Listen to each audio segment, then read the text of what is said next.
You're listening to Tonebender's Sound Design podcast, presented by Sound Ideas, where we talk with the sonic artists behind our favorite films, games, and series. This Cyber Monday, Sound Ideas is offering an incredible opportunity. You can take 50% off all proprietary sound libraries, including some of the most trusted effects in post-production. And for creators looking to expand fast, the General HD collection is on flash sale at $750, down from its regular $2,995. This is your chance to grab pro-quality sound effects for a fraction of the price. Visit sound-ideas.com to upgrade your sound library today.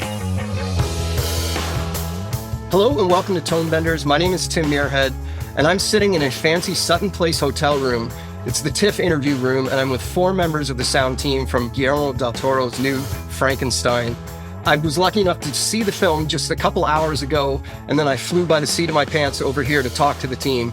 So luckily I have some wonderful people with me here today who'll help me through this talk. Today we have Brad Zorn, one of Frankenstein's re-recording mixers. Brad was first on Tonebenders about a year ago talking about Westerns in the Bass Reeves series. Brad, which side of the mixing board were you on for Frankenstein? I was a effects mixer on this, yeah. Right on. Joining Brad, we have Nathan Robitaille, who is the supervising sound editor on the film. Nathan was previously on Tonebenders back in episode 186, talking about another Del Toro film, Nightmare Alley, which ended up being one of my favorite episodes of Tonebenders ever. You guys were really fantastic that episode. So you got a lot to live up here, Nathan. Okay. Happy to have you back. Good to see you. I'm going to head out now. We also have Nelson Ferreira. Nelson was also a supervising sound editor on Frankenstein. It's Nelson's first time on Tonebenders, which is simply strange. We're going to have to get you back on again soon. It's great to have you on the show, Nelson. It's great to be here for the first time and first of many. Excellent. Finally, we have Goro Koyama, a Foley artist on Frankenstein. The last time Goro was on Tonebenders was back in 2014 in episode 23. We're at 325 now, so it's been a little while. It's great to have you back on, Goro. Thank you for having me. Awesome. So, as I said, I just saw it today. I really enjoyed it. I was in a crowded theater. And I think that listening to people talking after the movie was over there was a lot of surprise about how much emotional content there was. I was going in expecting more of a straight up monster type movie, but there's some real emotions going on between the characters. It kind of surprised a lot of us in the most positive way. I think 3 of you, this is either your 3rd or 4th Guillermo del Toro project. Nelson, Brad, Nathan, you were all nominated for Oscars for Shape of Water. Do you want to just talk about what your relationship with Guillermo is and how you've been able to make it so he comes back to you over time? Maybe Nelson, do you want to take that first? Yeah, sure. I mean, yeah, we started working with Guillermo probably it was around the time of The Strain, right?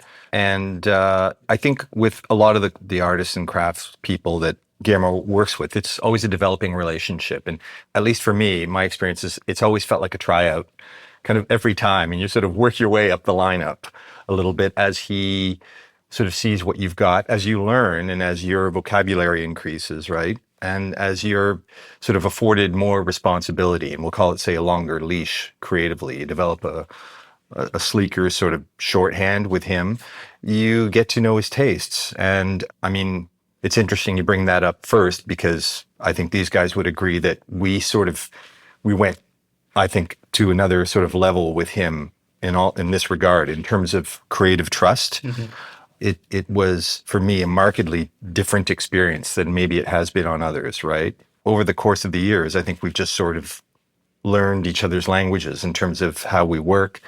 Well, I'd say, I don't know if he cares about how we work, but we've learned a lot about how he works and how to keep up with him, because he is, I mean, he's fast and he's brilliant. Yeah. And if you're not fast and brilliant and you don't keep up, then you get left behind. Behind. It's very much trial by fire. Yeah. Because it wasn't always as smooth. This one was by far the smoothest experience I've had. Oh my God, yeah. With him. And that's for any number of reasons. Probably half of them are personal to him and none of my business. But, the ones that I can account for would just be, like Nelson said, learning how he works, understanding what he perceives to be progress, and just showing up with more than he has time to review every time we possibly could, just to sort of make sure he knows we're on this and ahead of it, But it was very much, like it was a trial by fire situation where other projects we've worked on with him, there would be, prickly talks about communication and progress. And over time, we've learned what progress looks like to him. and we've learned how to show up with it. Yeah, and I should say also humbly that maybe what we've witnessed too is him growing as well as a more confident filmmaker, more confident in his choices, in what he's doing. I mean, his projects have become increasingly larger, more complex, and he just seems to have a much sort of clearer idea of what he wants every time and can ask for it right away. So that may be a big part of it as well. That, I mean, we're a lot different than we were 10 years ago, and he certainly is as well. It doesn't hurt too that he speaks the language as well as he does, like the sound and mix language.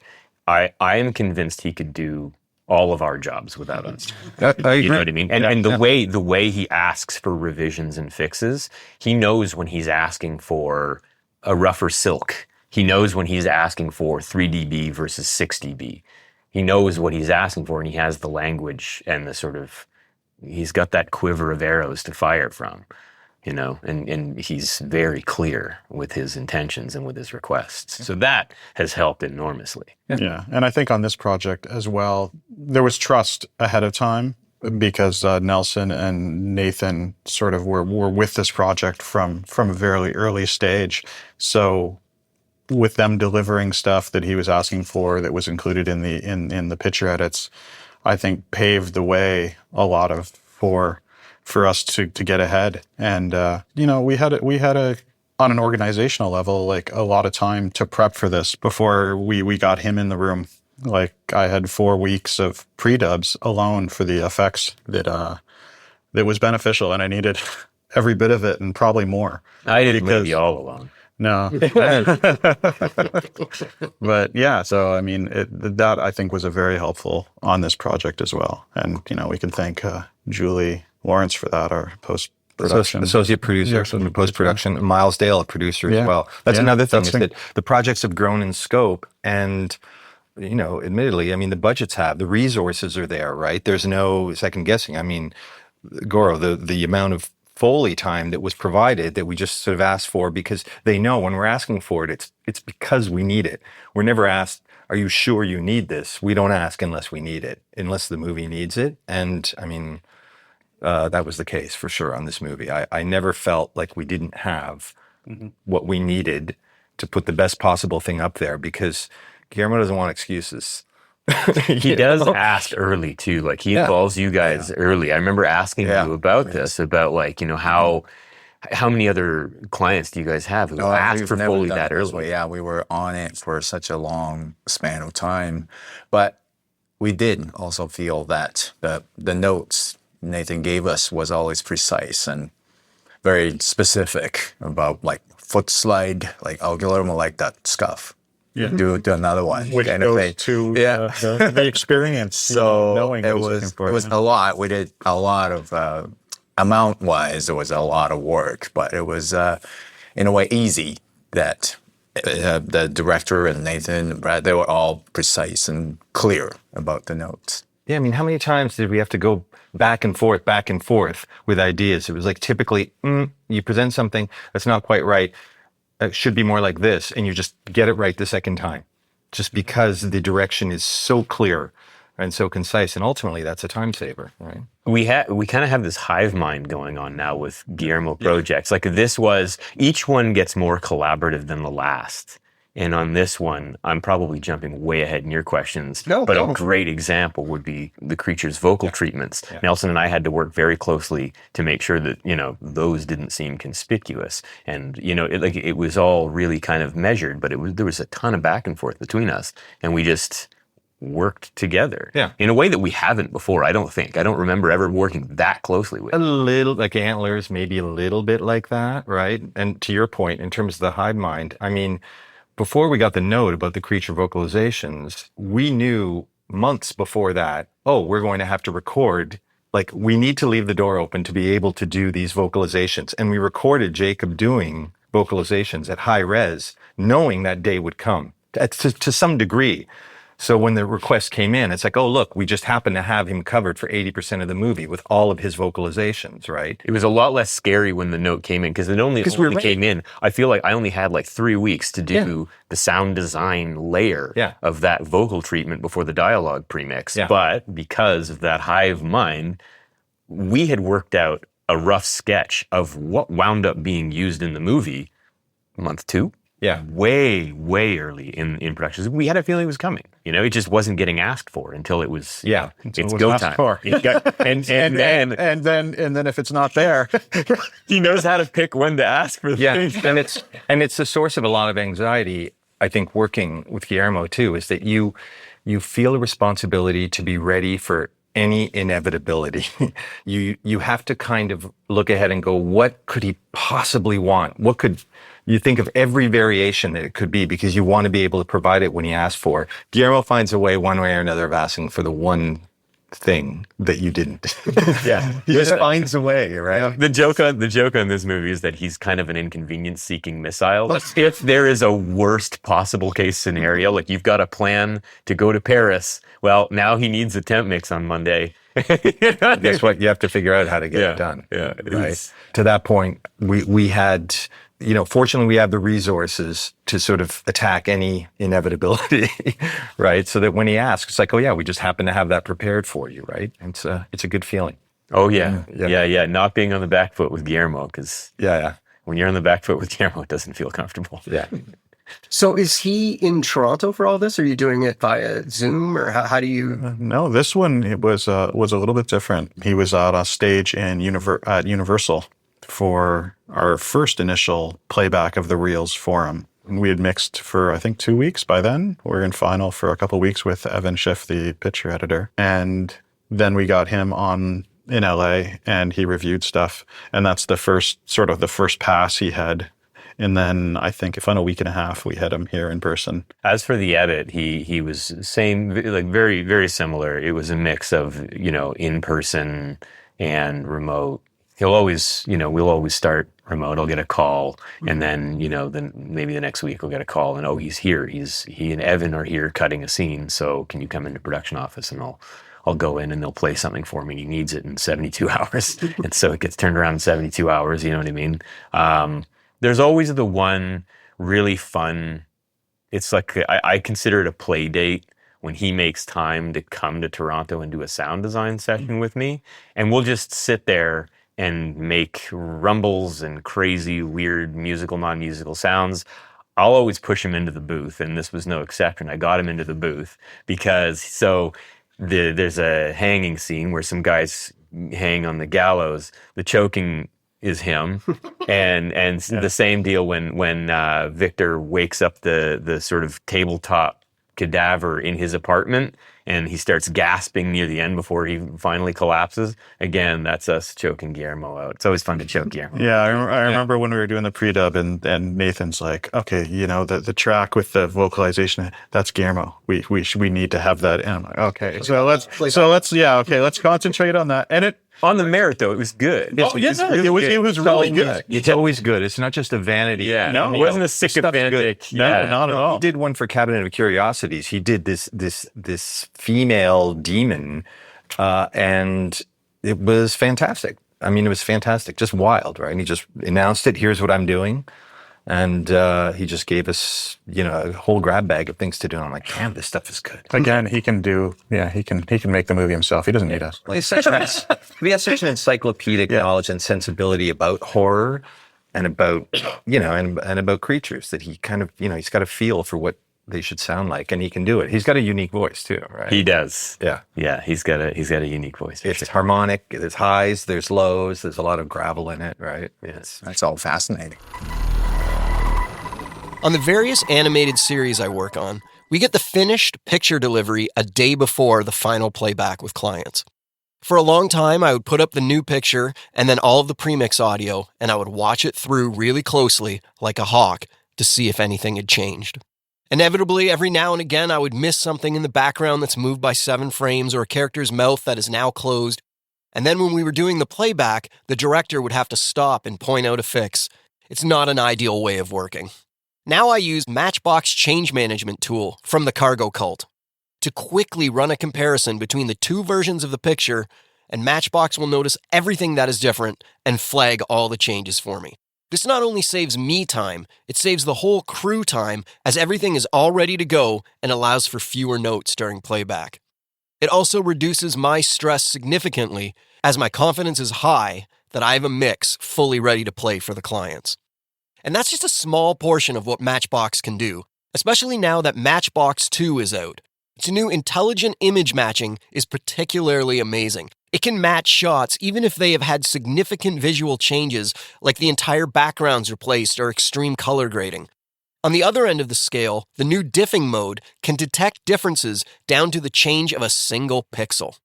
Using the follow DAW mode, you can see both versions of picture rolling in real time, easily showing you what has changed. Reconforming in Pro Tools with Matchbox 2 is now much faster and more reliable. The Smart Conform mode performs the reconform on a clip-by-clip basis, maintaining head and tail fades, leaving less of a cleanup job for the editor. The Cargo Cult's Matchbox 2 reveals the differences, reports on the damage, and then retimes your sound mix, saving you incalculable amounts of time. There are too many additions and improvements with Matchbox 2 for me to even mention here, so head over to thecargocult.nz or go to the link in the episode description in your player app to learn more about Matchbox 2 and pull down the free 15-day trial. Matchbox 2 is exactly what you've been waiting for. Spend your time being creative and let Matchbox handle the conforming.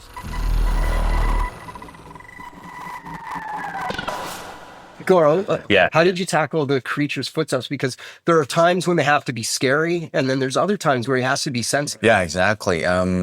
As we're going into the project, of course, it's Frankenstein. So we're thinking, the blood and gore and the scary stuff. And the creature being monstrous. Yeah, that was sort of my idea before we went into it. But once we're on the movie, like these guys were saying, it's full of emotions and compassion and love and all that emotional stuff. And so it wasn't all about making him like a scary monster that's gonna tear everything up and stuff like that. So for the big part of the movie, actually the first half of the movie, he's naked, he's butt naked and is in bare feet. So it's always hard to make somebody in the bare feet sound big and scary, but we didn't really need to force so much to make him like a monster. So I did a track of bare feet and added a little bass, and these guys mixed it in as they needed it. Other time, What do you mean by added a little bass? I would take the microphone off the mic stand and place it on the marble floor, and I would just sort of softly tap the floor near it, and it creates this really low boom, boom. I know, so like, And it's really low. yeah, and it was so effective when we used it. It was like, I know there were certain areas where it was like we really needed to punctuate his weight and menace, like at the beginning when he was with the ship walking on the snow, because those guys did a great job and provided us with multiple layers of snow crunching, weight, the foot, the heel toe movement, everything, and it went together so seamlessly, and we could just sort of like throw in what we needed at times. Like, okay, we need a little bit more crunch on that section. Oh, we need that menacing weight, when he's marching back to the ship before he pounds it. And, it was like we could just punch that stuff up. And same with all the stuff on the deck of the ship, because the wood, the wood footsteps sound amazing. So you can do so much. And, it was to use that weight on those areas, what they provided us was just amazing and just sat in so well. There was also this really beautiful tactile delicacy. Yes. There was an intimacy to how delicate some of the sounds were. There was a shot, and in the end, I wound up pushing for it. Guillermo laughed at me a little bit over pushing to increase this one little track. But you remember when the creature kneels down next to the old man? I think it's with the book. Mm-hmm. And you guys had a foot twist, a little a nice. Yeah. It was just texture on the ground that made the two of them feel so much closer together. Yes. And so in the end, we just pushed that up a little bit. Now, of course, Guillermo's joke was, I think you saved the picture. But to me, it helped the moment, you know what I mean? Because there's this extra vocabulary that goes beyond heavy bare feet or a menacing monster. He can also be this tender giant who is forming a relationship and bonding with the old man. And, sometimes those pretty quiet little sounds make such a difference. Well, even like with the Foley, with the fork movement at the, Oh, at God, the dinner yeah. table where she Yeah. she takes the fork off the hand of Victor's father, and it's just like that, as it comes off. It's just like little touches like that. I like when I was pre-dubbing the Foley, I was like, it was like, oh my god, that's so great. Hyperfoley. Yeah, Hyperfoley. That's a Guillermo is hyperfoley. That's right. Wow, that's right. Those scenes that we get months before we actually start working, where we're just sort of like fleshing them out for the edit so that he can show them to one of his fancy director friends, and we'll get notes to add hyperfoley. So we're like lighting up the Foley theme for like cut scenes when this movie is still in the assembly process. Guillermo cares about Foley, and it's lovely. yeah. This movie was full of like such a rich texture, like visually as well. So the set, the costumes, and the performances, it was just full of textures. So we were more actually focused on creating these like nice texture, and the floor surfaces in different spaces were just beautifully done by the set decorators or the costume people. So we tried very, very hard to capture all this different rich texture. And you guys had a great, like, the metal stairs in the lab, over top, the lab had those many surfaces with the tile over top of the metal grating over top. And it just was like, it was nice to be able to do sound so layered with the way how detailed his picture and everything is, and his colors and everything. And I think we strive to sort of do that in the sound and make everything so layered and It's world building, right? yeah, exactly. Yeah. And like, I mean, one sound effect that I keep on going back to is Nathan, it's like, oh, if we had one of our guys cut this, you gotta Craig, play it. Clellan, I know what you're going to talk about. Yeah. There's a scene where they're getting out of the carriage in front of the aquifer, whatever it is. The tower, yeah. The tower. And there's the sound of these tassels on the window, and the tassels are like maybe an inch long, and we're on the other side of them, and they're just sort of in the wind, hitting the window. And I get this sound effect of them just tapping, and I'm like, turn around, I'm like, are you kidding me? He's like, no, man, play that up. Yeah, play that. It's and I played it, and I'm like, oh my god, that's amazing. Like if you watch it and you look at that scene and you listen for it, you'll be like, oh wow, okay, yeah, even that's there. Yeah. And we had to point it out to Guillermo, and he smiled. He's like, yeah. What are we paying you by the minute? Yeah, that's right. It's funny too, because like you hear about this from all the departments. It's not just us. Everybody wants to clear the bar. Nobody wants to let him down, because Guillermo, at the end of the day, is the hardest working guy in the room, right? And so he's setting a really high bar, and I think everybody just wants to clear that bar. That might be wardrobe looming, new fabrics that didn't exist previously, or Goro looking at those fabrics and saying, well, I don't want to let that down. We're all kind of feeling the same way when we get our hands on these rich images. Yeah, we're advantaged. I mean, we really are advantaged. We're lucky, I think, to be given worlds like that to paint, right? A lot of people who do what we do, I mean, there's a lot of projects that we do where it's not, visually it may not be there, and we're building around it, and we're building sound that's behind the audience, so that's suggested off screen or this sort of thing. And yeah, we do that for projects like these, like Guillermo's, but he gives you so much that's right there in your face. It's like, go, like, all of these opportunities that are there for you that you may not get on other projects, right? It's quite a treat, and quite, it's a treat to be able to flex those muscles and to be able to continually improve and be challenged, with elements to draw to, right? It's great. So one of the things that in my personal work I've always had a hard time, and it also relates to one of my favorite quotes anyone's ever said on Tone Benders, is Wiley Staten was talking about having to cut chains. And he said that cutting chains, they almost always end up sounding like potato chips, was his quote. And it's true. It's really hard to cut chains. So there's a long plot point of the creature being chained up to a table in the basement.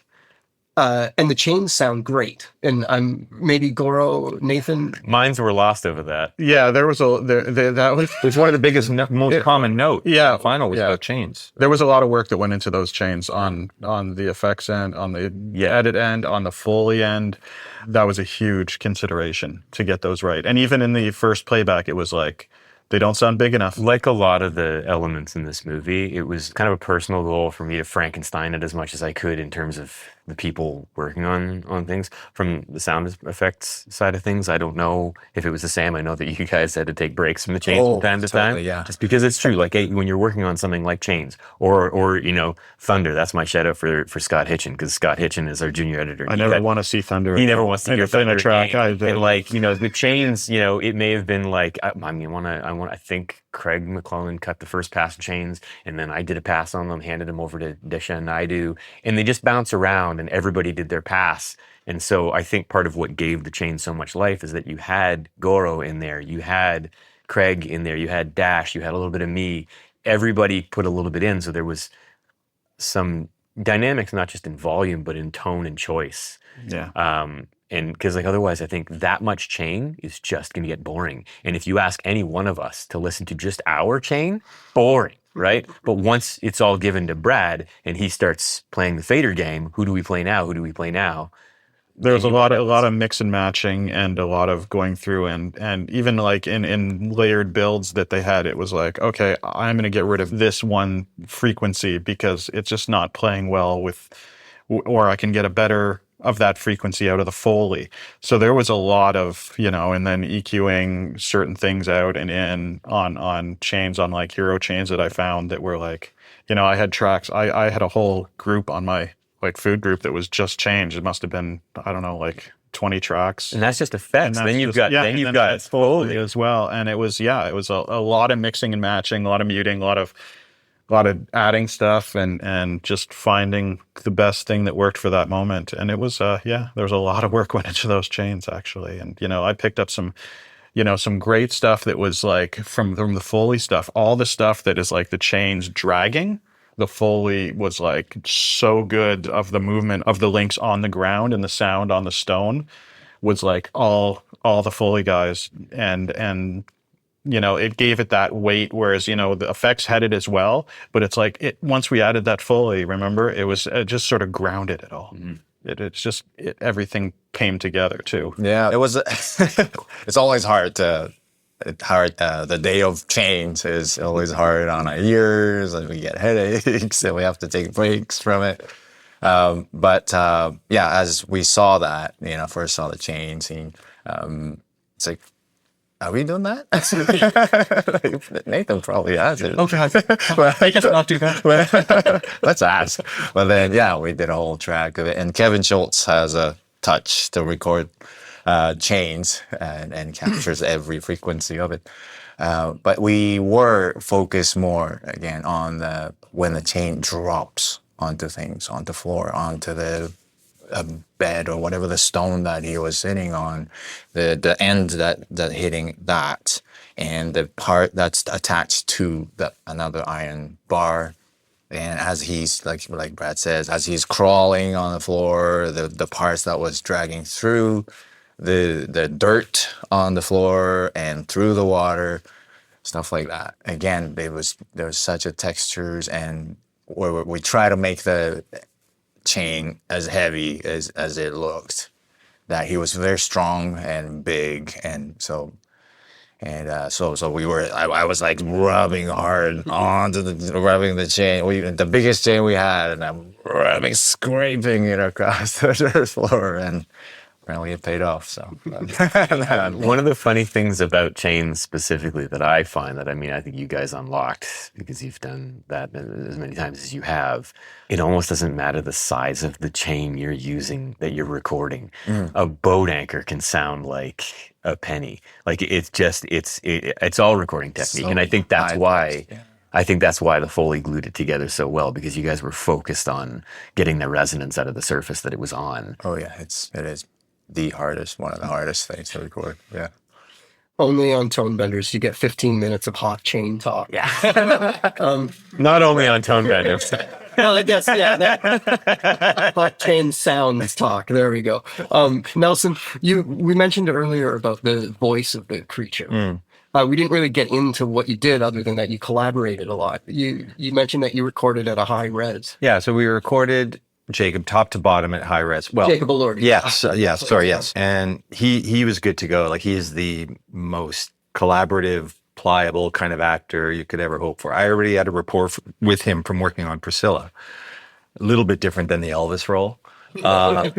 And yeah, so we basically almost in real time did 2 passes on every scene in the movie. We tried to get some of the verbal stuff as well, but Guillermo's he kind of has to be led to the water a little bit when it comes to doing performance related stuff. I mean, actual dialogue, because with good reason, he gets pretty locked into the performance that he has. He chose that take from the day for a reason, and we want to try and honor that and do whatever we can to make that the hero take and keep it right through to the end.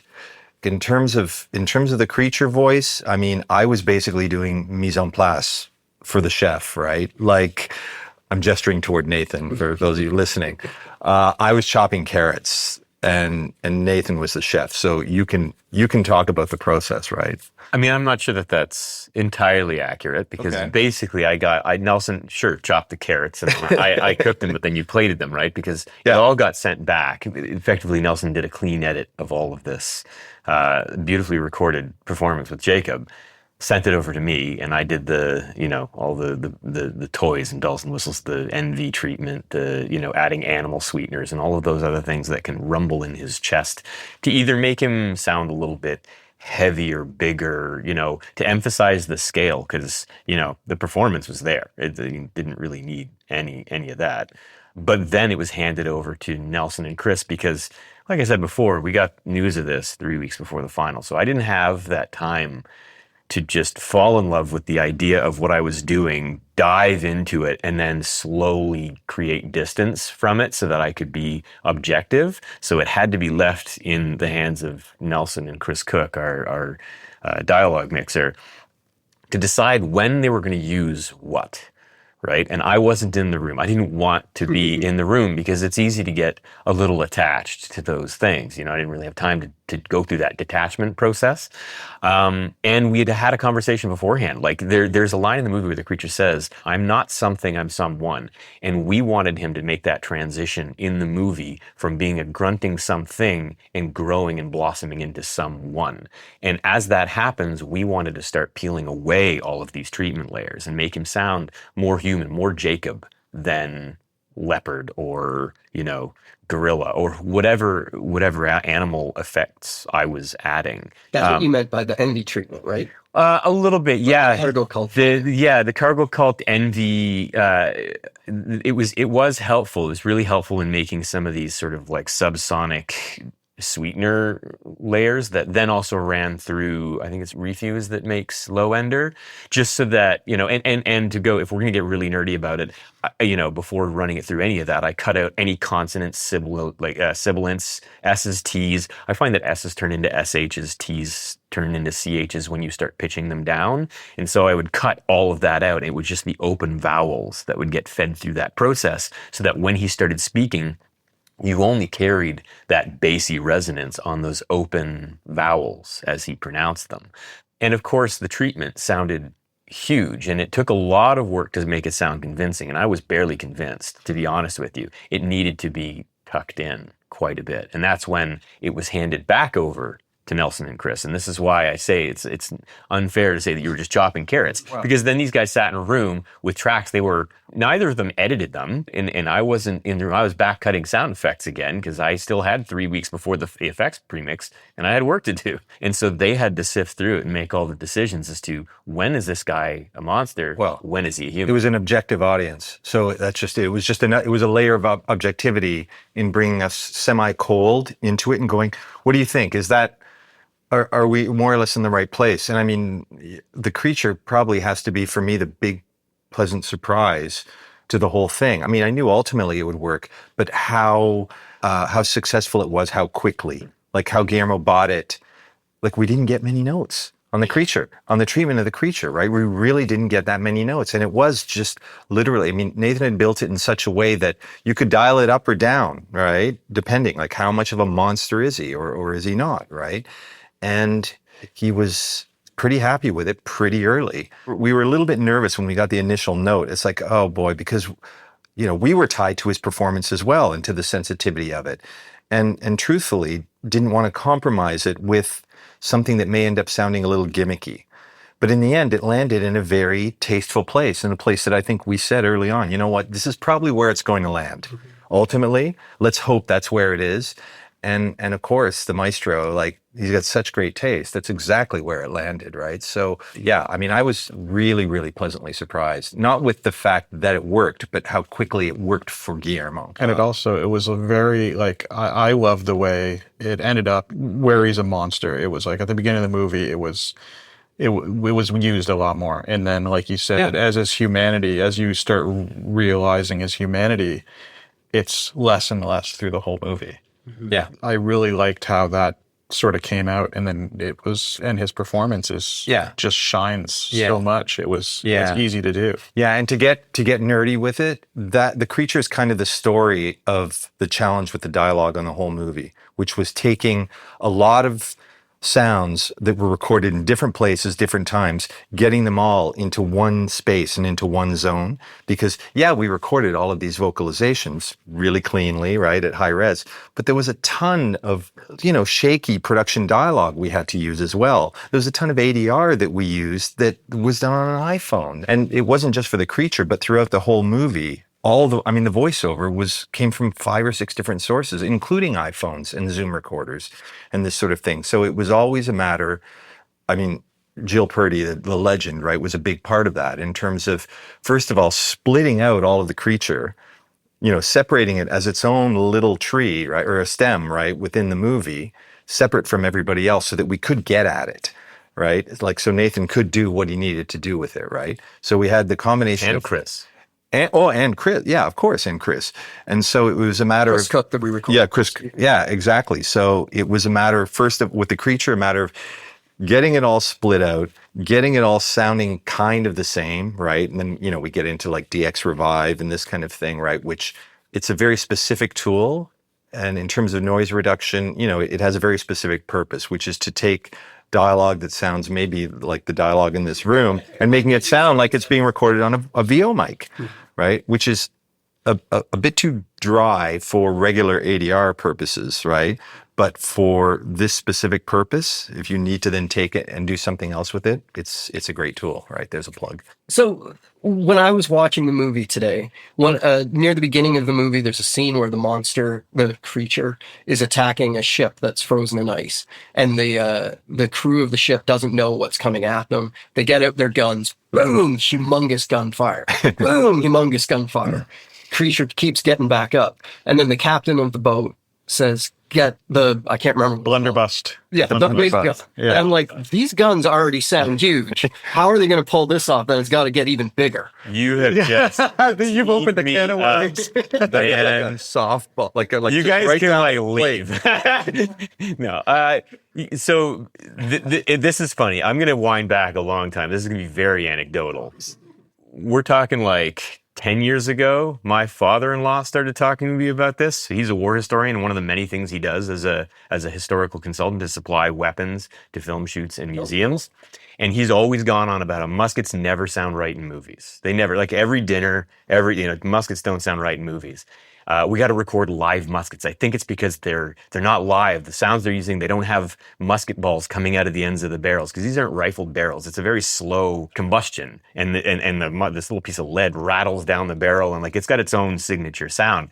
And I'm like, okay, yeah, we'll do it. And then he tells me, I got a cannon guy. He makes cannons. We'll fire chain shot, which is exactly what it sounds like. We were firing chains out of cannons. So 10 years later, I'm sitting in a spotting session with Guillermo, and out comes that blunderbuss, and he says, how do we make that gun sound huge? And I'm already thinking like, okay, I want the muskets to sound huge. We can make that sound big. I think cannons. And so I said, I think we should record live cannons. We should fire chains out of cannons. He looked at me like I was nuts. No. And I got to say, I have a cannon guy. And so he just got this big smile on his face. He's like, you should do it. And then after the spotting session, Miles came up to me and he was like, just tell us what you need. And so I got to go out for a day with like some of my best friends in the industry and my father-in-law, and we fired live muskets and chain out of cannons. We fired a 6-pounder cannon. That's 6 pounds of gunpowder. It's the single loudest sound I've ever been in the presence of. I had earplugs in and headphones on, and I would brace for it. And every time that thing went off, I would jump because it was just so huge. And so it kind of started there. And I don't know what Peter's references are. Peter's my father-in-law. I don't know what his references are in terms of what he's listening to, where the muskets don't sound right. All I can tell you is that I think the guns that we brought into this movie sounded right. They sounded like something was coming out of those barrels. And part of that is because of these fantastic recordings that we got. That Dash Naidu, he's one of the effects editors on the movie. He mastered them all for me and did a spectacular job. Pulled so much frequency out of them, and boy howdy did those things sound big. It was fun. And this movie had tons of those stories, right? Like these crazy fun days that we got to spend doing wild, insane stuff like that. We walk away.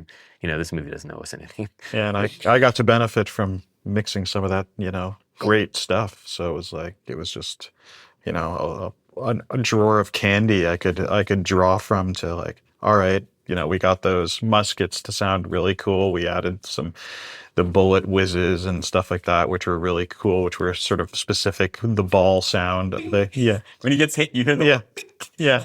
And then it was like, then the blunderbuss came out and we're like, all right, well, yeah. Then I started to play with Subquake a little bit on that, and that was where that fun started too. Yeah. Where I was like, we did also add a church bell. We did also add a church bell. It was a blunderbuss. Yeah. That sounded cool even in that theater last week. Yeah. Not a real movie theater, but it was like, wow, I'd actually go. That had some weight to it. You got hugged by an explosion. The reference Nelson just made is that its premiere at TIFF played in a house that is normally for live theater. Yeah. And so it's not to spec of a proper Dolby room. And so it's great that it's still played in such a environment. Yeah, I mean, relatively, it was our mix. It was as good as any movie could sound in that room. Let's put it that way. Garl, what was your favorite sound that you got to figure out for this movie? Oh, there are many, of course. Well, the grotesque sort of, blood and gore part is always fun. And we did a fair amount of that. We got a big pile of celery and grapefruits and raw turkey and the whole recipe.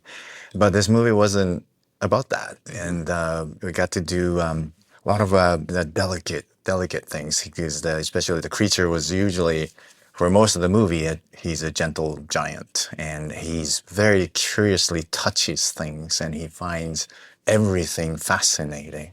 The water sound is like one of my favorite things to do, and one of the things he becomes alive and he starts to play with was water. While he was locked up in that basement, cold, dirty, where Victor kept dead things, and the only thing that was beautiful was that water, and he puts his fingers in and he plays with it. And then another scene like it was, and once he goes to that little house on the prairie where he meets that blind old man, he touches books. And there's always these contrasts throughout the movie of the texture of the dead and the texture of the living, and he goes to both sides. And so we had to think, everything he touches, we had to think, is it alive? Is it warm? Is it dead? Is it cold? And it was really a great experience that we had to think, everything we were making, every sound we were making, we had to think, is it cold? It may be like the book, the leather-bound book. Is the book warm to his touch, or is it cold? It was one of the things, actually, we had to redo upon Nathan's request. That we did it once was as a book handling, and later Nathan came back with a note. Now we need to hear more leather on the book, and it was really interesting. So the leather too, it was something that was alive once, and now it's not, and it's living its second life. And is it warm to his touch? or is it cold to his touch? And we got to. It was a really great experience to do all those little detail. We have to talk about the big scene where the creature gets life, the lightning storm. But we don't have a lot of time. So we saved the biggest, craziest scene for the shortest amount of time. But that scene has parts of it with absolutely massive music and then also massive sound effects. And there isn't a lot of dialogue, actually, is There's there? like no doubt. I mean, no. There's a big exchange between Christoph Waltz and Oscar Isaac. You know, as it's all about to play out. But really, the meat of that scene is for me is after that. After Christoph Waltz falls. But no, I mean, there's not a lot of dialogue. I just sort of sat back and enjoyed the show at that point. Nathan, do you want to talk about tackling that scene? Yeah, I mean, again, that was the first scene that I really wanted that to be a proper Frankenstein of all of our contributions. So everybody, everybody got a pass on it. Craig McClellan got a pass on it. Dash Naidu got a pass on it. Paul Gurman got a pass on it. I did a pass on it. And maybe you can answer this, Nelson. Did every single person on our team get to contribute to that? Because there wasn't much dialogue to work on. But I can tell you, everybody on the effect side of the team. Every single person at one point through some conversation or side conversation just described how they relished that, like doing that, and how much fun that was. One or two other scenes as well, but that was yeah. That was really soul-filling for me, just to be able to say that the creation of Frankenstein's monster was a genuine Frankensteining of all of our abilities. And I think because of that, it wound up sounding as vibrant as it did. So much of this movie sounded as vibrant as it did because of all of the different creative perspectives that were melted together or combined, stitched together. It's like, all of our corpse parts being sewn into one big monster, right? And coming out of the speakers. And I think that was kind of the key to that scene and making it sound as sonically diverse as it was, because everybody is in there. Not one of us can say I did that. We can all say I'm in there though. Wow. And it was so right, so fast, kind of like the creature vocal. You guys remember, I had to pinch myself when we got how many notes on that sequence? Not many. No, not I at mean, all. we took our pass on it. We did our mix on it. Guillermo saw it after the fact, and it was just like he had notes before the scene and he had notes after the scene, but he had like a note or two, and it was just like, wow. It's the shorthand. This is a decade of shorthand that he's developed with us. And he said it. He acknowledged it. He said, "You guys finally know me. You guys finally know my taste." Right? I mean, it was great, and I watched it last night, and it was perfection. I mean, that scene is just gorgeous. But there was a lot of delicate balancing with that because we had such an amazing score by Alexander Desplat that was playing so strongly through that scene. So from an effects mixing point of view, it was like, how do I let that stuff play because it's so good and it plays everything so well. So I had to find that balance in those places to really hit that stuff and those moments. And I think that, like he said as well, from a mixing end of thing, like between Chris and I, that was a complete collaboration. Like everything just worked together so well and came together. Yeah, it was. And big world and small world. I mean, a sky full of lightning and rain, the tower, right into the nervous system of a human body. I mean, it's the whole range, right? And that scene where you literally go into the human body. This is it. I remember I think that scene was I think I spent almost a day on the panning and the objects for that going through the torso was like a day of pre-dubbing. Wow. For me, almost there was, and then the thunder and the lightning in that scene, that was never wanted to. Almost a day of just mixing thunder and lightning and panning and oh my god, so tiring. Yeah. What's funny, a funny story about the lightning is Scott Hitchin, he did the final pass on the thunder during a thunderstorm. So he thought he was losing his mind. Like, I didn't cut that one. What's happening? That's amazing. Well, congratulations, everybody. I'm really looking forward to the movie coming out and the whole world getting to see it. You did some really amazing work on it, and thanks for talking to me about it today. It was a lot of fun. Yeah. Awesome. Big thanks to Goro, Brad, Nathan, and Nelson for all meeting me during TIFF so we could sit down for this talk. Also, big thanks to Tove and Therese for helping edit and mix this episode. This Cyber Monday, Sound Ideas is offering an incredible opportunity. You can take 50% off all proprietary sound libraries, including some of the most trusted effects in post-production. And for creators looking to expand fast, the General HD collection is on flash sale at $750, down from its regular $2,995. This is your chance to grab pro-quality sound effects for a fraction of the price. Visit sound-ideas.com to upgrade your sound library today. Tonebenders is produced by me, Timothy Muirhead. Theme music is by Jim Guthrie. You can reach me via email through info@tonebenderspodcast.com. Follow Tonebenders on Instagram to stay on top of new episodes. If you like the show, you can help us out by spreading the word to your friends and colleagues. Or leave us a tip. Just go to tonebenderspodcast.com and click support.